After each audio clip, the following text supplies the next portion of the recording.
Princess Leia broke the mold. She was the first princess that was tough and fearless and actually had a body count. But at the time, all anybody could talk about was her hair. Hi, I'm Alex and welcome to Star Wars Relics. Say Princess Leia to anyone back then and 9 times out of 10, the next words out of their mouth were about her hairstyle. But there's so much more to her than that, and the impact that she had on movies going forward to this very day. Only one character's name is mentioned in the opening crawl, and it's Leia's. To underscore her importance, 3PO mentions that there'll be no escape for the princess this time. When she finally makes her on-screen appearance, we see her feeding the Death Star plans into R2 just after recording her message for Obi-Wan Kenobi. Leia sets up an ambush and tries to buy R2 the time he needs to escape the Tantive 4. Leia scores her first kill, but is stunned and captured. She is brought before Vader, where she sticks to her cover story of being a diplomat. Vader does not believe her and detains her. The next time we see Leia, she's a hologram, a clip from the message to Obi-Wan. R2 would use this clip to trick Luke into removing the restraining bolt and escaping. When we get to Obi-Wan's home, we finally see the whole message, where she asks that Obi-Wan return R2 to her father on Alderaan, as R2 contained vital information for the rebellion. On the Death Star, we see Leia in her detention cell, when Vader enters and begins his interrogation. We later learn that she gave Vader nothing. This is where my summary should end, as this is where Prison Leia, Detention Block Leia, or Death Star Leia should be taking over. I always thought it was really cruel of the Empire not to provide her with a change of clothes.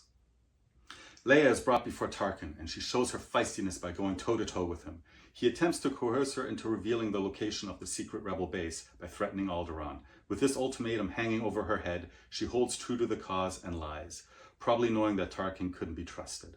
When Tarkin finds out she lied, he wants her executed as soon as possible. Once the Millennium Falcon is captured and brought onto the Death Star, Leia becomes a part of Vader's plan to find the secret rebel base. It doesn't take R2 long to figure out the princess is on the Death Star, and a plan is made to break her out. When Luke opens her cell door, she delivers what I think is her best, most quotable line, a little short for a stormtrooper. She takes little convincing and gets on board with the escape attempt. When they figure out that they've been cornered, Leia comes up with the way forward. In the trash compactor, she takes a back seat, but reasserts herself once they get out. The 4 heroes are eventually forced to split up. As Luke and Leia race through the corridors, they are eventually cornered by a chasm. With her means to cross destroyed, Leia provides cover fire, where she gets her second confirmed kill. Luke connects with his grappling hook, and they swing across, but not before she gives him their least controversial kiss. Next, the heroes reunite when Leia delivers her cringiest line, "We ran into some old friends." The heroes scramble onto the Millennium Falcon and escape the Death Star. Once on the Falcon, Leia consoles Luke before she joins Chewie in the cockpit. After their escape is complete, she correctly assesses what just happened. Once they arrive on Yavin 4, she updates the rebellion, and we see Leia's transformation from diplomat to military leader. We can tell that she's part of the rebel leadership, as she is present in the command center for the Battle of Yavin 4. After the battle, she's front and center with the other heroes, celebrating the victory. At the time Star Wars came out, Princess Leia was instantly recognizable, thanks in large part to her now iconic hairstyle. It raised her visibility and made her instantly identifiable, right up there with R2 or Vader. But back then she was known more for her look than for being the strong, fearless leader we think of today. Her reputation as a tough, assertive princess really came after people had time to reflect on what she actually did in the first film. It is thanks to her that we have tough, assertive female characters today. She broke the mold of the damsel in distress. I'm not sure George Lucas always planned for Leia to be force sensitive or to turn out to be Luke's sister, but it works. Her behavior in A New Hope lines up beautifully with that future reveal. She stands up to Vader without flinching. She resists interrogation without breaking. She shoots 2 stormtroopers without hesitation. None of that felt like an act. It was just who she was. Leia wasn't there to be eye candy. She was smarter than almost everyone around her. The only time she deals with an equal is when she faces off against Tarkin. I do think she deserves a costume change and a different hairstyle much earlier in the film. Not because she needed to look better, but it would have helped convey the passage of time and reflect her shifting role in the story. Princess Leia was one of the original 12 action figures released by Kenner in 1978, and her debut card is as iconic as the figure itself. The image on the card isn't a direct still from A New Hope, but rather a posed photo taken on the set of the Rebel Command Center.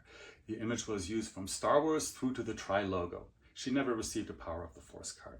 While it's a little dark and moody, it's a great picture of her. She looks very dignified, and if she had received a costume change earlier in the movie, the image on the card would have probably been from the Tantive 4 or possibly the Death Star.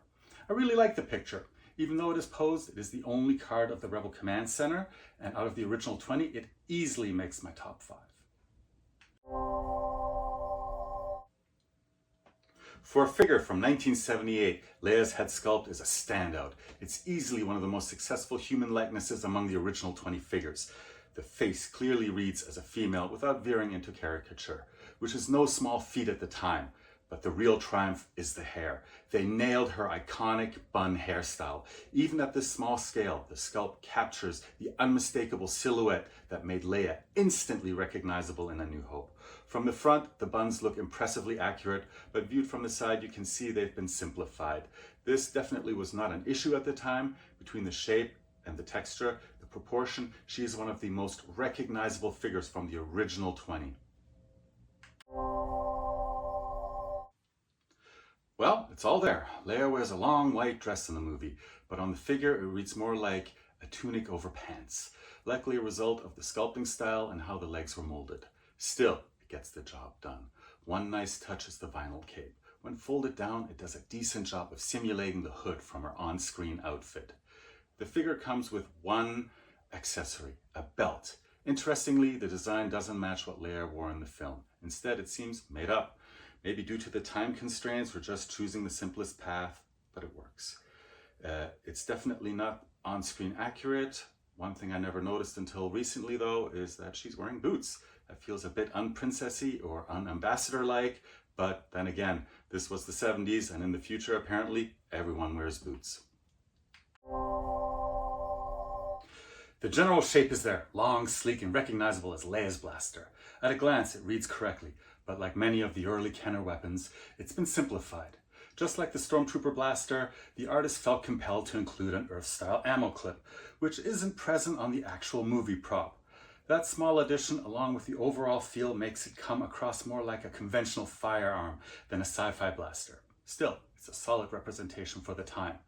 There are 4 known variations of this weapon, each with slight differences in plastic color and mold detail, adding another layer for the discerning collector.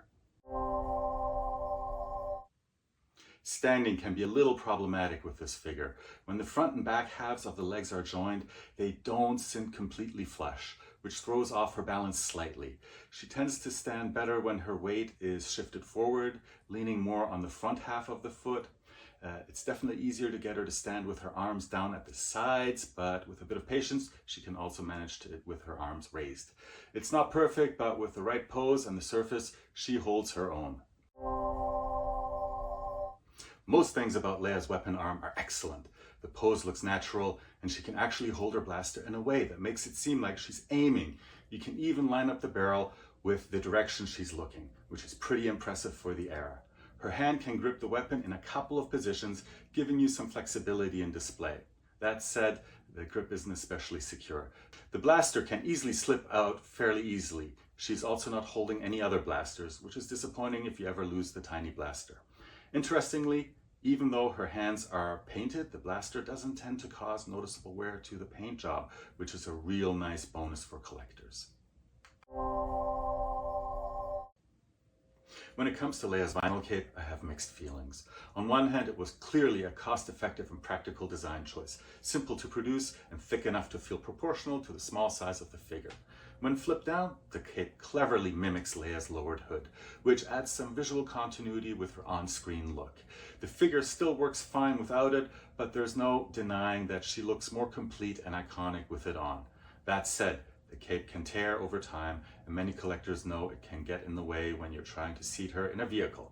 It's not absolutely essential, but it does add that final touch. This episode of Star Wars Relics is brought to you by Fresh Solutions Therapy, your new home for therapy that doesn't suck. We have a team of young, enthusiastic, cutting-edge therapists dedicated to helping you tackle life's challenges with empathy, creativity, and a healthy dose of real talk. Whether you're dealing with stress, relationships, or just need someone in your corner, our hand-picked team has your back. Visit freshsolutionsTherapy.ca to book your free consultation today, and let's build a better you together.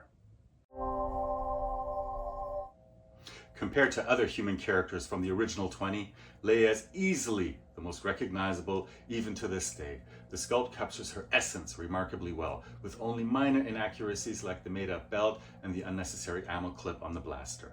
The vinyl cape goes a long way in making up for the missing hood and helps convey the dress-like look of her costume. The head is without question the best and most important part of the figure. It still holds up, especially for 1978.